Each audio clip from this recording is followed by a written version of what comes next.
Here are some of my reactions to the 2026 Oscars. First of all, Conan O'Brien was the host this year, and I gotta say, as a Conan fan for the past, I don't know, 20, 30 years, I thought he did a great job. Some really cringeworthy jokes and puns in there, but this is a guy who knows how to look the fool and also commit to the bit, and I always admire it. Big fan of Conan. If he were to do the Oscars again next year or in future years, I would totally welcome it. One thing I think a lot of people learned this year is the importance of good audio for a telecast. The broadcast this year was plagued by technical issues, especially in the sound department.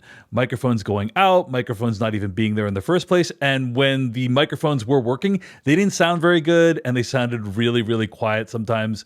It was just a disaster, and I don't know exactly what went wrong here, but I hope they improve this for future years. The two biggest winners for the night were One Battle After Another and Sinners. I know there's a lot of online toxicity around which one of these movies is better, which one deserved it more. I'm not interested in any of that. I think they were both great. I think they both deserve to win a lot of awards, and I'm glad to see they both got a bunch of recognition this year. Here's where I think that Sinners was ahead, though, was the speeches. All the people from Sinners who won gave these really nice, warm, heartfelt, emotional speeches that I think people will remember for a while. Whereas for the One Battle speeches, not quite as heartfelt and more about situating this movie in the body of work of cinema that the Academy has recognized in the past. So I will say the Sinner speeches were a lot better in my opinion. On that note, some of the ways that the Academy played off people who had speeches was really aggressive this year, in particular when Golden won for Best Original Song. And it's particularly galling when you think of all the time that was dedicated to other bits that happened during the course of the evening, like really cringeworthy, unfunny bits.